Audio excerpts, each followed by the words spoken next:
नमस्कार, बहुत स्वागत है आपका। आप देख रहे हैं इंडिया टीवी। आपके साथ मैं हूं प्राची पाराशर। वक्त हो गया है प्रहार का। संसद में आज लगातार दूसरे दिन एंटी पेपर लीक बिल पर चर्चा हो रही है। थोड़ी देर में नेता प्रतिपक्ष राहुल गांधी इस बिल पर अपनी बात रख सकते हैं।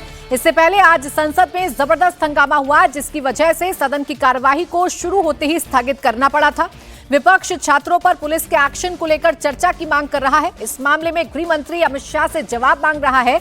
इससे पहले कल पब्लिक एग्जामिनेशन संशोधन बिल पर चर्चा शुरू हुई थी। कल करीब 9 घंटे तक चर्चा हुई, जिसमें प्रियंका गांधी, अखिलेश यादव और अनुराग ठाकुर समेत 15 सांसदों ने अपनी बात रखी थी। इस दौरान जेनजी की शब्दावली का भी जबरदस्त इस्तेमाल हुआ था और सदन फिर से शुरू हुआ।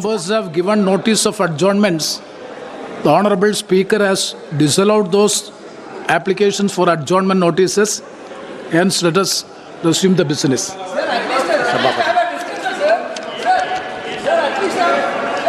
Item number 2. Yeah, but the Honorable Speaker has disallowed all the adjournment motion notices. That we need to raise on malnutrition. क्या है? सुनना नहीं है? चुप करो. Please, please. होम मिनिस्टर, अगर आप ऐसा बोले मैं सवाल करूं, बुलाओ उसको, बुलाओ होम मिनिस्टर को। तुम मेरे सवाल नहीं सुनना चाह रहे, बुलाओ होम मिनिस्टर को। Where is the home minister? सवाल इस बात की है, बच्चों पे गोली चलाते हैं आप लोग। होम मिनिस्टर सदन में लाओ उसको, पहले उसको बुलाओ। होम मिनिस्टर सदन में आओ। The House is adjourned to make a turn to today's revised list of business. Thank you. Item number 5, Shri B.L. Verma ji. महोदय, मैं आपकी अनुमति से और लोकसभा की संशोधित कार्य सूची में क्रम संख्या 5 पर अपने नाम के सम्मुख अंकित पत्र सभा पटल पर रखता हूं। Item number 6, Shri Satish Chandra Dubey. Item number 6, Shri Satish Chandra Dubey. माननीय महोदय, आपकी अनुमति से मैं आज की संशोधित कार्य सूची में मेरे नाम के सामने क्रम संख्या 6 पर उल्लेखित कागजातों को सभा पटल पर रखता हूं। Item number 7, Shri Bilplab Kumar Dev. Sir, I rise to lay on the table the Home Minister, Hindi and English version Home Minister, of the third Home sitting Minister of for State is there. He is already there in the House. I rise to lay on the table on the minutes Hindi and English version of the third sitting Next. of the Committee of Absence members from the sitting. Item number The House is 8, listed against my- Shri Anurag Singh Thakur. Honorable Chairman, sir, with your permission, I rise to present the 27th report, Hindi and English version of the Standing Committee of Coal, Mines and Steel, as listed against my name in today's revised list of business. Item number 9, Dr. Jitendra Singh ji. Speaker sir, with your kind permission, I rise to make the following statement on the floor of the House. The status of implementation of recommendations contained in the 409th report of the Standing Committee on Science, Technology, Environment, Forests and Climate Change on demands of Grant 2020। अब देखिए, लोकसभा में भी जबरदस्त हंगामा देखने को मिल रहा है। राज्यसभा की कार्यवाही तो स्थगित कर दी है। दरअसल विपक्ष ये मांग कर रहा है कि गृह मंत्री अमित शाह को सदन में आना चाहिए, गृह मंत्री को जवाब देना चाहिए। इस पर चेयर की तरफ से बताया गया है कि होम मिनिस्टर संसद में ही मौजूद हैं। यानी गृह मंत्री अमित शाह को लेकर जो बातें विपक्ष की तरफ से की जा रही है, विपक्ष ये कह रहा है कि गृह मंत्री को छात्रों पर जिस तरीके से लाठीचार्ज हुआ या पैलेट गन का इस्तेमाल हुआ, उस पर आकर जवाब देना चाहिए, बताना चाहिए कि किसके ऑर्डर के बाद पुलिस ने छात्रों पर पैलेट गन का इस्तेमाल किया था। इस पर चेयर की तरफ से विपक्ष को सूचित किया गया कि संसद में ही मौजूद है गृह। 22nd report of the Standing Committee on Communication and Information Technology on review of mechanism to curb fake news pertaining to the Ministry of Information and Broadcasting. Item number 11, Shri Satish Chandra Dubey.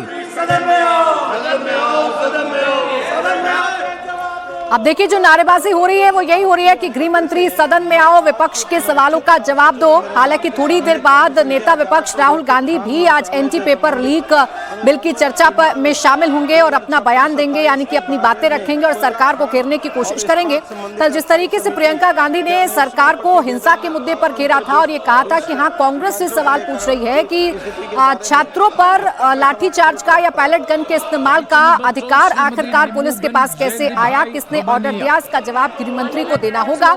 इसके साथ ही साथ प्रियंका गांधी ने anti paper leak bill के बारे में भी ये कहा था कि बिल में ऐसा तो कोई प्रावधान नहीं है जिससे पेपर लीक को रोका जा सके। हाँ, आप सजा को जरूर कड़ा कर रहे हैं, लेकिन क्या गारंटी है कि इससे पेपर लीक की घटनाओं को रोका जा सके।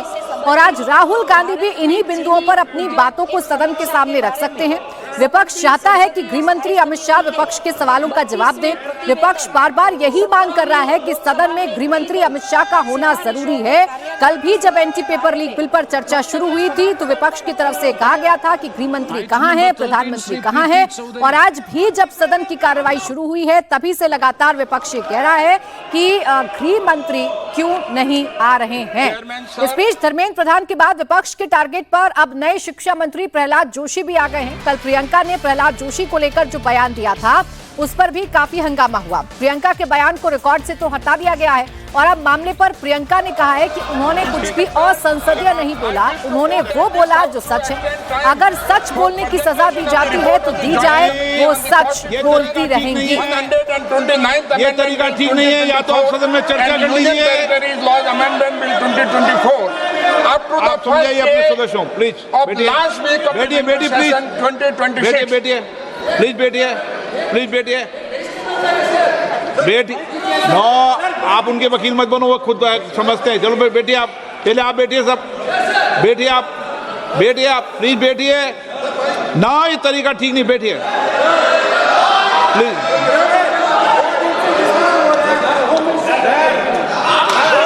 किसको आना है किसको नहीं आना आप तय नहीं करोगे, आप तय करने वाले नहीं हो। जिन माननीय सदस्यों का, जिस माननीय मंत्री जी का विधेयक है वो यहाँ पर उपस्थित है, जिससे पार्लियामेंट नहीं चलती है। No, yes sir, yes sir. देखिए, मैंने आपको पर्याप्त समय दिया, रात को 11 बजे तक सदन में चर्चा हुई, सभी माननीय सदस्यों ने अपने मत विचार किए। आप अगर आपके प्रतिपक्ष के नेता को नहीं बोलने देना चाहते हो, आपकी योजना हो तो बता दीजिए, बता दीजिए। Yes sir, please, no no please, और को लोगों को बोलने दें आप, प्लीज डिबेट शुरू करने दें, डिबेट शुरू करो, आपने जो डिबेट शुरू करो, प्लीज प्लीज। देखिए speaker sir, yes speaker sir, I wish to move that this house do extend time for the presentation of the report of the Joint Committee on the Constitution 129th Amendment Bill 2024 and the Union Territories Laws Amendment Bill 2024 up to the first day of the last week of the winter session 2026. प्रश्न है कि Shri PP Chaudhary द्वारा प्रस्तुत प्रस्ताव को स्वीकृत किया जाए। जो सदस्य प्रस्ताव के पक्ष में हाँ कहें, हाँ। जो सदस्य प्रस्ताव के पक्ष में ना कहें। मेरे विचार में निर्णय हाँ वालों के पक्ष हुआ, हाँ वालों पक्ष हुआ, प्रस्ताव स्वीकृत हुआ।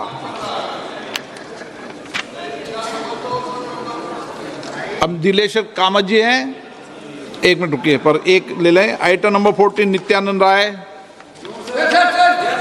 मैं माननीय गृह मंत्री जी की ओर से प्रस्ताव करता हूं कि जन्म और मृत्यु रजिस्ट्रीकरण अधिनियम 1969 का संशोधन करने के लिए विधेयक को प्रस्तावित करने की अनुमति दी जाए।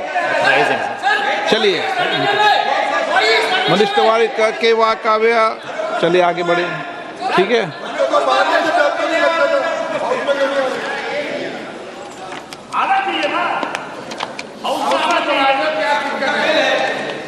लोक परीक्षा प्रश्न ये कि विधेयक को प्रस्तावित करने की अनुमति प्रदान की जाए।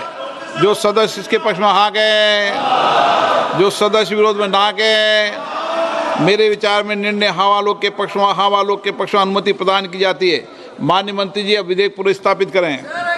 माननीय अध्यक्ष महोदय, मैं विधेयक स्थापित करता हूँ। माननीय सदस्यगण, जिन्हें नियम 377 के तहत आज मामले उठाने की अनुमति दी है वो व्यक्तिगत रूप से अनुमोदित पाठ सदन के पटल पर रख सकते हैं। आइटम नंबर 16 लोक परीक्षा अनुचित साधन निवारण संशोधन विधेयक 2026 श्री दिलेश्वर कामत।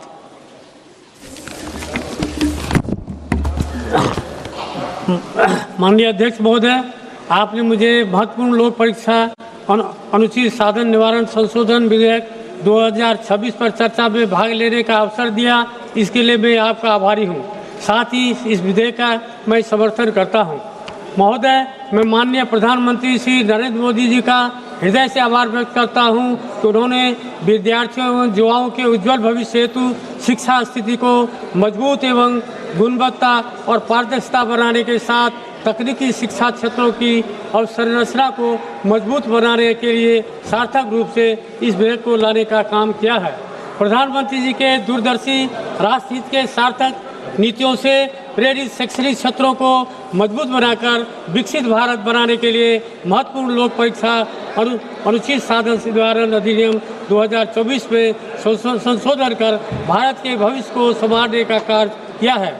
इस फैसले से देश के युवाओं को एनडीए सरकार के प्रति उम्मीद और दृढ़ विश्वास जागृत हुआ है।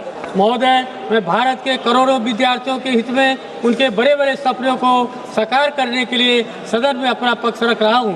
यह विधेयक भारत के गरीब, किसान, मजदूर, मध्यवर्गीय करोड़ों परिवार के मेहनत का फल तथा युवाओं एवं बच्चों के भविष्य का सपना पूरा करने वाला विधेयक है। महोदय, पेपर लीक करने वाले पापियों का संहार करने के लिए सुदर्शन चक्र की तरह लोक परीक्षा अनुचित साधन निवारण संशोधन विधेयक 2026 लाया गया है। महोदय, नए संशोधन विधेयक में पेपर लीक या नकल गिरोह में शामिल व्यक्तियों को दंडित करने के लिए मुख्य आवश्यक बदलावों का प्रस्ताव रखा गया है, जिसमें तय समय में जांच, तेजी से सुनवाई, कड़ी सजा और मजबूत सिस्टम बनाने का प्रावधान शामिल है। एक अहम प्रावधान के तहत राज्य सरकारों व केंद्र शासित प्रदेशों के प्रशासन को यह अधिकार देने का प्रस्ताव है कि वे इस कानून के तहत अपराधों की सुनवाई के लिए किसी भी सेशन जज को स्पेशल फास्ट ट्रैक कोर्ट के तौर पर नामित कर सके। यह प्रस्ताव है कि केंद्र सरकार को जरूरत पड़ने पर इस कानून के तहत अपराधों की जांच के लिए एसटीएफ बनाने का अधिकार दिया गया है। साथ ही सेक्शन 10 के सब सेक्शन 1 में पेपर लीक करने या नकल गिरोह में शामिल व्यक्तियों को 3 से 5 वर्ष कारावास एवं 10 लाख रुपए जुर्माना की जगह 5 से 10 वर्ष कारावास एवं 50 लाख रुपया जुर्माना का प्रावधान है। सब सेक्शन 2 में परीक्षा आयोजित करने वाली बाहरी कंपनियां या सर्विस प्रोवाइडर्स की संलिप्तता होने पर 4 वर्ष कारावास एवं 1 करोड़ जुर्माना की जगह 8 वर्ष कारावास एवं 5 करोड़ रुपये जुर्माना है। सब सेक्शन 3 में 3 वर्ष कारावास और 1 करोड़ रुपये जुर्माना की जगह। देखिए, इस बिल पर चर्चा की शुरुआत हो गई है। थोड़ी देर में राहुल गांधी भी सदन के अंदर बोलेंगे और सरकार को पूरी तरीके से घेरेंगे। इस वक्त राहुल गांधी या पूरे के पूरे विपक्ष के टारगेट पर सिर्फ धर्मेंद्र प्रधान नहीं, गृह मंत्री नहीं, बल्कि नए शिक्षा मंत्री प्रहलाद जोशी भी हैं। कल प्रियंका गांधी ने प्रहलाद जोशी को लेकर जो बयान दिया, उस पर खूब हंगामा हुआ था। हालांकि प्रियंका के बयान को रिकॉर्ड से हटा दिया गया, यानी कि संसद की कार्रवाई से एक्सपंज कर दिया गया है। और अब मामले पर प्रियंका ने कहा है कि उन्होंने कुछ भी असंसदीय नहीं बोला, उन्होंने वो बोला जो सच है। अगर सच बोलने की सजा दे दी जाती है तो दी जाए, वो सच बोलती रही। उसमें अनपार्लियामेंट्री क्या था? उसमें तो सच्चाई थी बस। तो सच्चाई के लिए अगर वो सजा देना चाहते होते, मैं तो सच बोलूंगी। आपने देखे हैं, पूरे वीडियोस हैं। और सिर्फ ये नहीं, एक वो मैंगलोर में जो पिटाई हुई थी लड़कियों की पब में, उस आदमी को बीजेपी में किसने ज्वाइन कराया? प्रहलाद जोशी जी ने। उसके बाद 5 घंटे बाद या जो भी है उनको निकाला, लेकिन ज्वाइन कराने की फोटो भी है उनकी। तो उनका एक इंसिडेंट नहीं है ना, उनकी एटीट्यूड है महिलाओं के प्रति, उनकी एटीट्यूड है। अब देखिए, प्रियंका गांधी नए शिक्षा मंत्री प्रहलाद जोशी पर अटैकिंग मोड में है, तो बीजेपी भी प्रियंका गांधी पर जबरदस्त हमलावर है। सिर्फ प्रहलाद जोशी वाले बयान पर नहीं, बल्कि गोमूत्र वाले बयान को लेकर भी प्रियंका पर बीजेपी सांसद लगातार निशाना साध रहे हैं। निशिकांत दुबे ने कहा कि प्रियंका ने सनातन संस्कृति का अपमान किया है। गांधी परिवार को सनातन संस्कृति से कोई लेना देना नहीं है। दरअसल मोदी ने जो हाई पावर्ड कमेटी बनाई है, प्रियंका ने उसके मेंबर्स का जिक्र करते वक्त गोमूत्र की बात कही। प्रियंका ने कहा कि गोमूत्र के एक्सपर्ट पेपर लीक रोकने के सुझाव क्या देंगे, ये सोचने वाली बात है। इस पर अब बीजेपी कह रही है कि प्रियंका ने सनातन का अपमान किया। आप ये समझिए कि उसमें कोई मॉरल नहीं है। कांग्रेस पार्टी गिरी हुई पार्टी है। आप समझिए एक बड़ा प्रोफेसर कामकोटी साहब जो आईआईटी के डायरेक्टर है, गौमूत्र पर हंसते हैं। सनातन संस्कृति का इससे बड़ा जो है अपमान कुछ हो सकता है? गाय हमारी माता है और गौमूत्र का जो है उपयोग करते हैं लोग, धार्मिक भावना से करते हैं, पूजा में, पाठ में। यदि आज भी गांव में पूजा होता है तो गोबर से उसकी लिपाई होती है, गौमूत्र से उसकी लिपाई होती है। इस गांधी परिवार को सनातन संस्कृति से कोई लेना देना नहीं है, इसलिए कोई भी घटिया बात बोल देंगे। और आज राहुल गांधी लोकसभा में चर्चा में हिस्सा लेंगे। माना जा रहा है कि आज इस मुद्दे पर फिर से सदन में हंगामा हो सकता है। तो वहीं सरकार कह रही है कि कांग्रेस पार्टी बिल पर चर्चा करे, ना कि मुद्दे से चर्चा को भटकाए। इससे पहले कल प्रियंका गांधी ने कहा था कि सरकार को जेनजी की मांगों को ध्यान में रखना होगा, ना कि सिर्फ कानून बनाने से समस्या का हल होगा। शिक्षा मंत्री जी ने शर्मनाक परिस्थितियों में अपना इस्तीफा दिया। यहीं मकर द्वार पर मेरे सत्ता पक्ष के सांसदों ने जिंदाबाद के नारे चिल्लाते हुए उनका संसद में ऐसे स्वागत किया जैसे मानो कोई सुपरस्टार पहुंच गए हैं। प्रधानमंत्री महोदय जी ने नया शिक्षा मंत्री चुना, एक ऐसे व्यक्ति को इस पद पर आसीन किया जिसने एक गर्भवती महिला के बलात्कारियों की रिहाई पर अपनी सहमति व्यक्त की, खुशी जताई। प्रियंका जी को ऑथेंटिक करना चाहिए, ऑथेंटिकेट करना चाहिए। और जो मिस इन्फॉर्मेशन कर रहे हैं, नहीं तो मिस इन्फॉर्मेशन के लिए कार्रवाई करना चाहिए सर। ये क्या कुछ भी बोल के चल सकते हैं क्या? और procedure for the minister the correcting the mistake 114 में अगर वो आपने जो रूल का जिक्र किया 353 में, मुझे कोई नोटिस नहीं दिया है, मैं इधर प्रेजेंट हूँ और मैंने ऐसे कैसे बिना ऑथेंटिकेशन बोल सकते हैं मुझे बिना नोटिस दिए हुए। इसलिए मैं इसको खंडन करता हूँ और उसको एक्सपेल करना चाहिए और उनको माफी मांगना चाहिए। तो संसद में आज भी घमासान का ही दिन है। एक एक करके वक्ता बोल रहे हैं। पप्पू यादव क्या कह रहे हैं, सुनवाते हैं। नहीं होती है। दूसरी चीज 26 तक केवल 24 ही पदाधिकारी एनटीए के पास है। मात्र 24 पदाधिकारी के द्वारा ये एनटीए चला रहे हैं, ये एग्जामिनेशन कंडक्ट कर रहे हैं। आपको आश्चर्य होगा सभापति महोदय, यह व्यक्ति, यह संस्था एक ऐसी संस्था है जिन्होंने 6 करोड़ से 8 करोड़ बच्चों का फॉर्म भरवाती है। 6 करोड़ से 8 करोड़, 20 लाख एग्जाम होता है 1 लाख नौकरी में, और 15 लाख एग्जाम होता है 1000 की नौकरी में जेई का, और नीट्स का होता है 20 लाख। 1 लाख नौकरी हम दे पाते हैं नहीं। हम कुछ बीएमएस में ले जाते हैं और कुछ हम बीएमएस के बाद नर्सिंग में ले जाते हैं। हमारे बच्चे क्या कहते हैं, क्या हुआ सर, पहली बार जब हमारे बच्चे ने एग्जाम दिया तो उनको लगा कि हम 490-500 के लगभग मार्क ले आएंगे। जब दूसरे बार एग्जाम दिया बच्चा तो उनको 290 डिप्रेस में चले गए।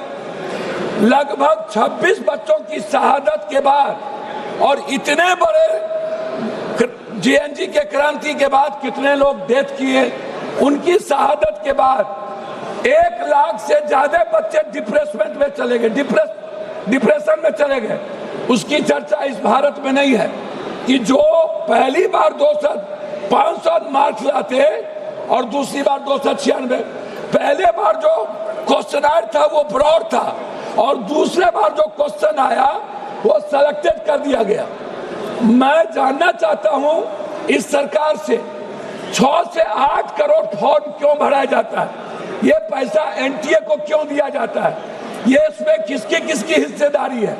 दूसरी बात कि ये कहते हैं कि इन्वेस्टिगेशन कौन करेगा, इन्वेस्टिगेशन को तय कौन करेगा। सीबीआई ने 5 बेईमान और चोर को, जैसे संजय मुखिया को जिसने सबसे बड़ी चोरी की बिहार में, क्वेश्चन रिकॉर्ड में उसको बड़ी कर दिया। आप कह रहे हो एसआईटी, तो एसआईटी कौन बनाएगा?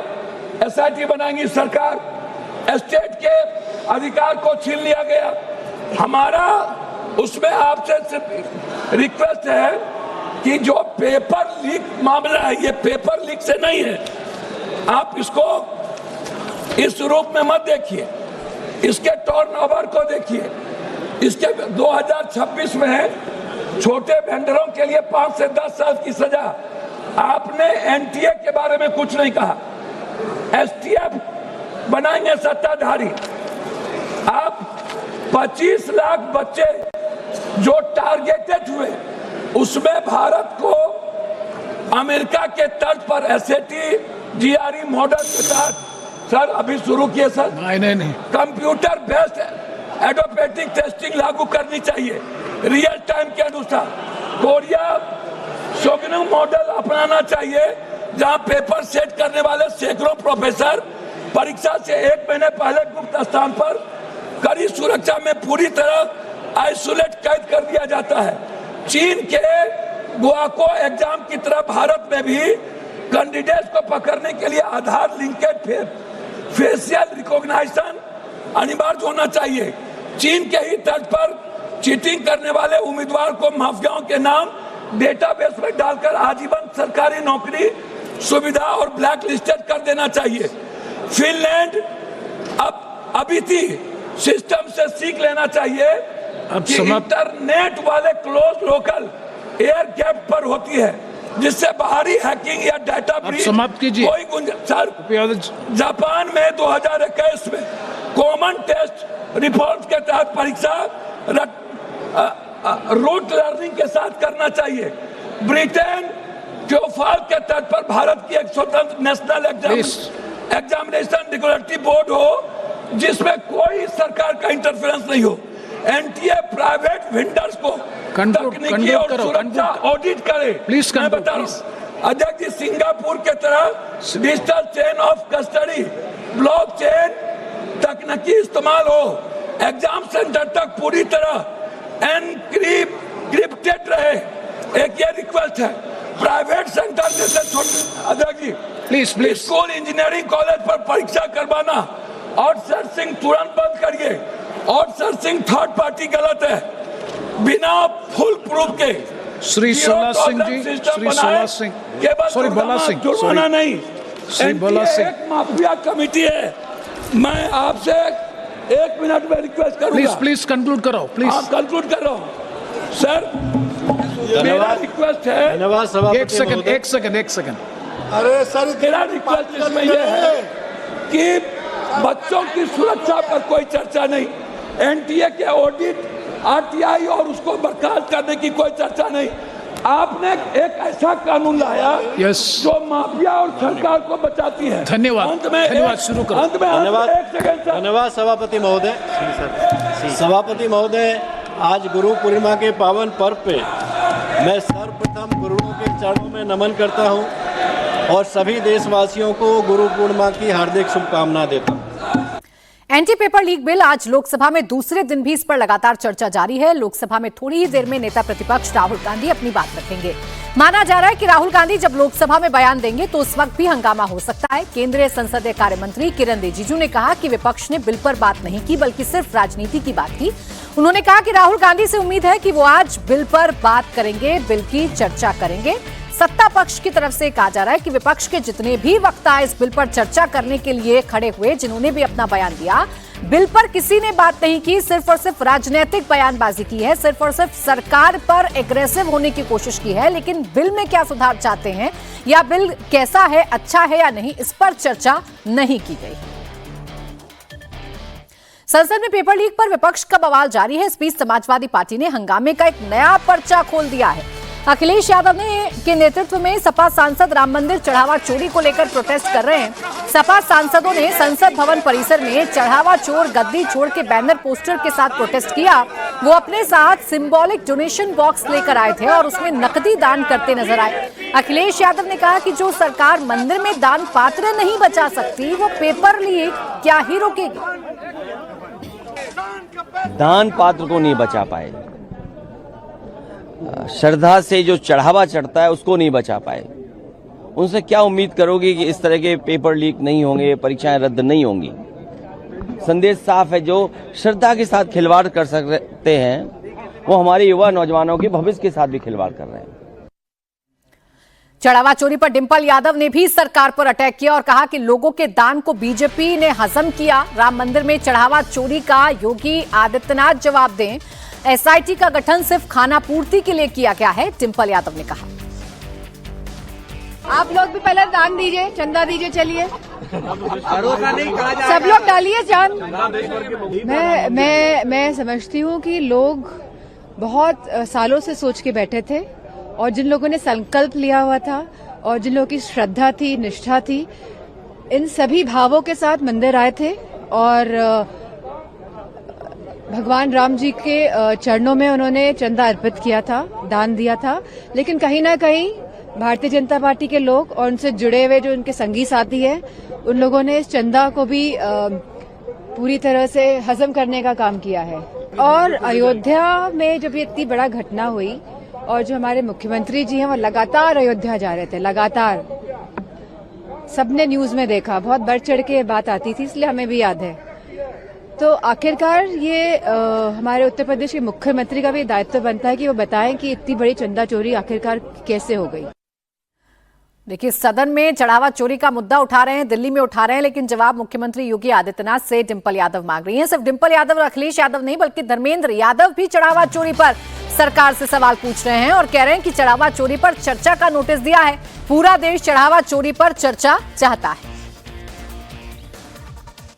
बिल्कुल, अयोध्या लुटी है, अयोध्या के सांसद भी थे, पूरे देश के लोगों ने दान दिया, सिंबॉलिक तौर पे हम सांसदों ने भी दान दिया। हमने स्पीकर साहब से मांग की है, लगातार नोटिस दी है, जितने भी लोकसभा के अंदर नियम हैं किसी सवाल को उठाने के, सारे नियमों के तहत हम लोगों ने नोटिस दिया। जो उनमें नोटिस है आज ही है, 193 की भी चर्चा मांगी है।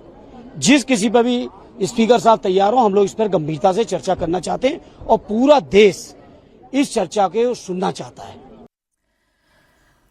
अब इस बीच कंगना रनौत कंट्रोवर्सी पर अभिजीत दीपके का एक बयान सामने आया। कंगना को बीजेपी ही गंभीरता से नहीं लेती। अभिजीत दीपके ने कहा कि सरकार नहीं सुधरी तो फिर से आंदोलन किया जाएगा। सरकार ये सब ना करे।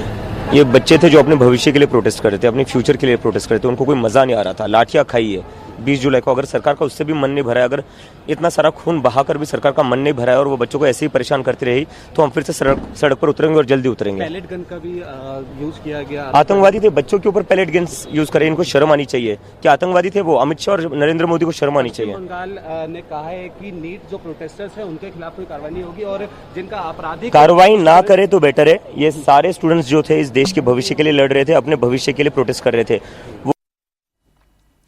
दरअसल कंगना ने अपनी इंस्टाग्राम स्टोरी में कहा था कि मैंने अपने जीवन में इतना अटपटा कुछ नहीं देखा, इतना भद्दा कुछ नहीं देखा। इसे किसने जन्म दिया, इन्हें कौन पाल पोस रहा है, ये तो गटर वाली पीढ़ी है। कंगना ने इंस्टाग्राम हैंडल पर एक के बाद एक कई स्टोरी शेयर की थी, जिसमें उन्होंने दिल्ली के जंतर मंतर पर प्रोटेस्ट के दौरान वायरल हुए रील्स और वीडियो की भाषा पर नाराजगी जताई है। कंगना ने पोस्ट में लिखा, जेनजी के विरोध प्रदर्शनों की रील्स देखकर मैं हैरान रह गई और बहुत बुरा भी लग रहा है, क्योंकि जिस तरह की भाषा का इस्तेमाल ये कर रहे हैं वो बहुत ही असभ्य है। कंगना ने संसद भवन पहुंचकर भी आंदोलन को लेकर सवाल उठाए। आप हमारे 75 ईयर ओल्ड प्राइम मिनिस्टर हैं, उनकी दिवंगत माता जी को, उनको इतनी गंदी गंदी भद्दी गालियां दे। हमने भी स्टूडेंट प्रोटेस्ट किए हैं, इतना हमें संकोच होता था, इतनी शर्मिंदगी होती थी कि हमें कैमरा में दिखाया जा रहा है, आगे एक स्टूडेंट को करके हम अपनी मांग रखते थे। कौन स्टूडेंट प्रोटेस्ट का हिस्सा नहीं बने? ये किस तरह के स्टूडेंट हैं और किस तरह की अश्लील बातें हैं, किस एंगल से ये लोग स्टूडेंट लगते हैं। आज इनके जो भी आगे चल के सुप्रीम कोर्ट के लॉयर्स होंगे या लॉयर्स होंगे, क्या इनके माँ बाप अफोर्ड कर पाएंगे? इनके खुद की तो हैसियत नहीं है अफोर्ड करने की। और हमें ये अब ट्रोल करे चाहे कुछ भी करे, 16 ईयर ओल्ड से जो है हम अपना करियर बना रहे हैं, माता पिता पर कभी बोझ बनकर नहीं रहे। और जिनके माता पिता बहुत ही कंजर्वेटिव है, हम जानते हैं कि हमारा हिंदुस्तानी समाज कैसा है, उनकी बेटियां ऐसे इतनी गंदी गंदी भाषा में बात कर रही हैं, समाज में उनकी क्या इज्जत रह जाएगी और उनको किस तरह की विपरीत परिस्थितियों का सामना करना पड़ेगा? क्या ये सोचते हैं क्या हम लोग as a society? This is not acceptable to us in any way. BJP सांसद कंगना रनौत को सीजेपी के प्रवक्ता आशुतोष रांका ने भी जवाब दिया। रांका ने कहा कि गुंडों की पार्टी कौन सी है देश को पता है, कंगना को ऐसी बातों से परहेज करना चाहिए। भाषा और गुंडागर्दी की बात कंगना रनावत जी ना करे तो ही अच्छा है। गुंडों की पार्टी, मारपीट करने वालों की पार्टी कौन सी है इस देश में सबको पता है। दीपके पर जयपुर में किसने हमला किया, दिल्ली में निशु के फादर पर किसने अटैक किया, दीपके पर इंक किसने फेंकी, सारे लोग एक ही पार्टी के हैं। तो हमें ये बताने की जरूरत नहीं है कि गुंडागर्दी और मारपिटाई कौन करता है। और जिनको आप गटर जनरेशन बोल रहे हैं, आप बिल्कुल सही बोल रहे हैं, हम गटर जनरेशन है, क्योंकि हमें आप लोगों ने कॉकरोच भी बोला है। लेकिन ये याद रखिएगा कि यही कॉकरोच ने गटर से निकलकर सड़क पर आकर आपके एक मंत्री का इस्तीफा दिलवा दिया।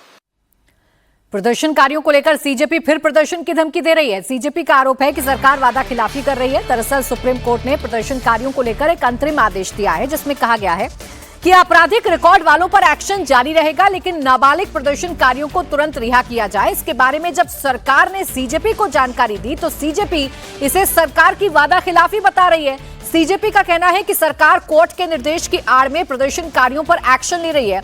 अगर ऐसा हुआ तो दोबारा आंदोलन किया जाएगा। ने मुझे सुप्रीम कोर्ट का एक ऑर्डर दिखाया जिसमें जो डायरेक्शन नंबर 4 है उसमें लिखा हुआ है कि जो FIRs एग्जिस्टिंग है उसमें इन्वेस्टिगेशन फर्दर चल सकता है। अब मुझे ये नहीं पता कि मतलब कि अब सरकार ने बोला कि क्योंकि ये है रिटन ऑर्डर सुप्रीम कोर्ट का, इसके वजह से मैटर सब जुडिस हो गया है। मैंने बोला आप लोग गारंटी देंगे रिटर्न में या नहीं देंगे? अभी तक उनके तरफ से कोई जवाब नहीं आया। हम बता देना चाह रहे कि हम लोग फिर से एक बहुत बड़ा प्रोटेस्ट का ऐलान करेंगे। दिल्ली में होगा, दूसरे स्टेट्स में भी होगा, एक तरीके से पूरा नेशन वाइड हम लोग फिर से प्रोटेस्ट करेंगे। सरकार को मैं बता देना चाह रहा हूं कि आप ऐसा विश्वासघात मत करिए किसी भी युवा के साथ। अब सीजेपी की इस नई धमकी के बाद से गृह मंत्रालय में हलचल तेज हो गई है। गृह मंत्री अमित शाह ने कल संसद भवन में अलग अलग मीटिंग की। पहली बैठक आईबी चीफ और गृह सचिव के साथ हुई। दूसरी बैठक सीजेपी के वार्ताकार रहे केंद्रीय मंत्री जेपी नड्डा और जितेंद्र सिंह के साथ हुई। माना जा रहा है कि बैठक सीजेपी की धमकी को देखते हुए सरकार की तैयारियों को लेकर थी। हम लोगों ने 25 तारीख को जो सरकार से एग्रीमेंट हुआ था, हम उम्मीद करते हैं सरकार उसे ऑनर करेगी। बंगाल और असम और बिहार में ऑलरेडी जो है FIRs वापस ली गई है। हम सरकार से मांग करते हैं कि दिल्ली में, बंगाल में और तमाम ऐसे राज्य जहां पर हमारे छात्रों पर FIR की जा रही है, उन्हें परेशान किया जा रहा है, उसे वापस लिया जाए। आप अपनी बात से पीछे मत हटिए, वरना हम फिर से आंदोलन करने को मजबूर हैं। तो सीजेपी की तरफ से बार बार आंदोलन की धमकी दी जा रही है, बार बार प्रोटेस्ट की धमकी दी जा रही है। मसला सुप्रीम कोर्ट में जा चुका है और सुप्रीम कोर्ट की टिप्पणी के बाद ही सरकार ने सीजेपी के सामने अपनी बातें रखी हैं। उधर अनुराग ठाकुर ने राहुल गांधी और प्रियंका गांधी पर बड़ा अटैक किया है। अनुराग ठाकुर ने कहा कि राहुल और प्रियंका बड़े उत्पाती हैं। 9 घंटे में 9 शब्द बिल पर नहीं बोल पाए। छात्रों के नाम पर राजनीति कांग्रेस कर रही है। जो लोग भ्रष्टाचार के मामले में बेल पर हों, जिनकी सरकारों में लाखों छात्रों को जेल में डाल दिया गया, जिनकी सरकारों में सबसे ज्यादा पेपर लीक की घटनाएं हुई, यहां तक कि राजस्थान की बात करूं तो 19 पेपरों में से 17 में तो पेपर लीक हो गए। और वो शिक्षा मंत्री क्या कहते थे, आज उन शिक्षा मंत्री को कांग्रेस ने प्रदेशाध्यक्ष बना दिया। कांग्रेस पेपर लीक करवाने वाले में जो है उनको सम्मानित करने का काम करती है। और दूसरी बात कहूं, सोरेस के चमचे, इंदिरा के नाती, राहुल प्रियंका सबसे बड़े उत्पाती। कल पूरे दिन चर्चा हुई, 9 घंटे में 9 शब्द कांग्रेस बिल पर नहीं बोल पाई। 9 शब्द बिल पर चर्चा कांग्रेस ने नहीं की। कांग्रेस छात्र के हित में ना पहले थी ना आज है। और मेरा लिख कर ले लीजिए, राहुल गांधी जब भाषण देंगे वो बिल पर एक लाइन नहीं बोलने वाले हैं, क्योंकि उनको छात्रों से कुछ लेना देना ही नहीं। 2 चीजें तो उन्होंने दबाव में आकर के ना चाहते हुए भी उनको करना पड़ा, क्योंकि जब जनता जब सड़क पे आती है तो सरकार को झुकना पड़ता है। अभी भी हम न्यायिक जांच की मांग करते हैं जो AK-47 की है, और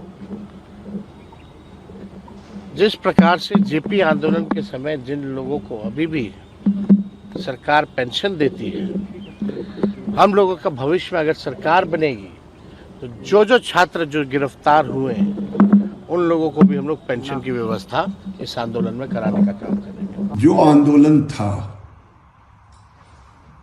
वो आंदोलन पॉलिटिकल पार्टी के स्पॉन्सर आंदोलन था।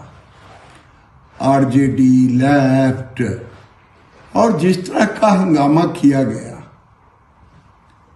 कई अफसरों के आंख चले गए हैं साहब, सर फटा है।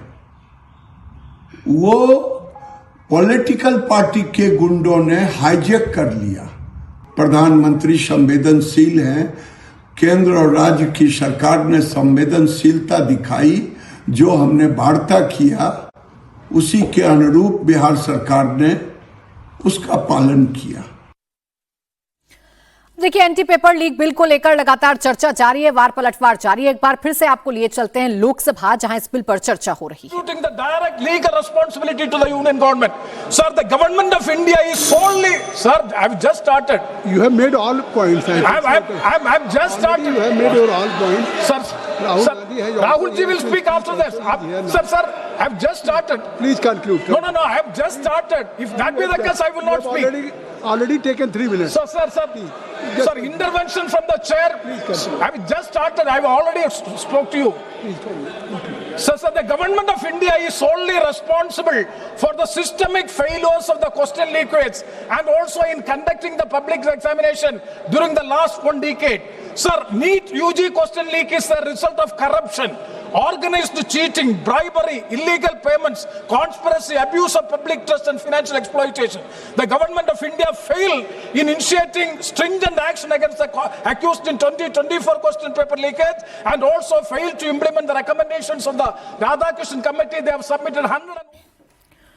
तो थोड़ी देर में राहुल गांधी भी लोकसभा में इस चर्चा में हिस्सा लेंगे, सीधा आपको लिए चलेंगे। इस बीच आपको ये बता दें कि छात्रों का आंदोलन खत्म हो चुका है, लेकिन अब प्रदर्शनकारियों पर पुलिस के एक्शन को लेकर नया बवाल शुरू हो गया है। जंतर मंतर प्रोटेस्ट में शामिल एसएफआई नेता आयशी घोष को ढूंढते हुए दिल्ली पुलिस सीपीआईएम के हेडक्वार्टर पहुंच गई, जिस पर सियासत तेज हो गई है।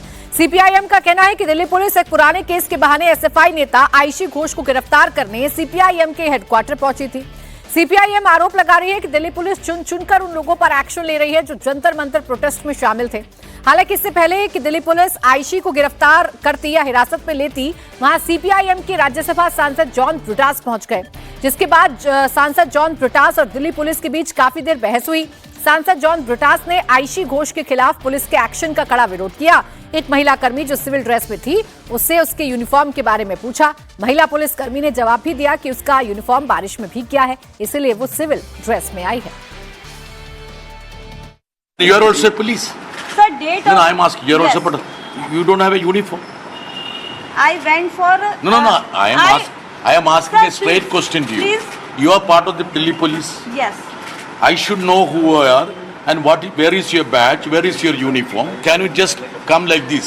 Sir, आज you are not answering my question. I am a lawmaker. I am a parliament member. मैं आपको explain कर रही हूँ. Why? Tell me. आज मेरा हाई कोर्ट मैटर था। हाई कोर्ट मैटर अटेंड करने के बाद जब मैं रास्ते से आ रही थी, काफी बारिश थी, इसके वजह से मेरी यूनिफॉर्म भीग चुकी थी। Please listen to me. अभी भी थाने में No. Please listen to me. Please listen to me. You are a police officer. You must have attended the high court.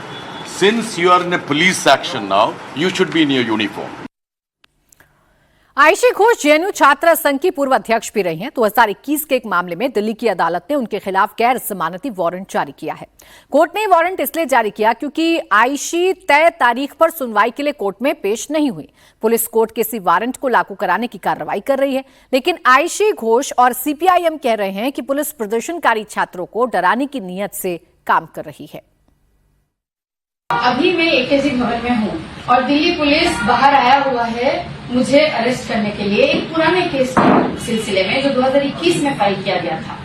अब आप सोचिए, जब पूरे देश भर में भी छात्र आंदोलन चल रहा है, जंतर मंतर में कुछ दिन पहले ही हमारे आंदोलन के तहत शिक्षा मंत्री धर्मेंद्र प्रधान का इस्तीफा हुआ, तो दिल्ली पुलिस को बहुत जल्दबाजी है कि पुराने केसेस को खुदेर के निकाल के हम लोगों को अरेस्ट किया जाए।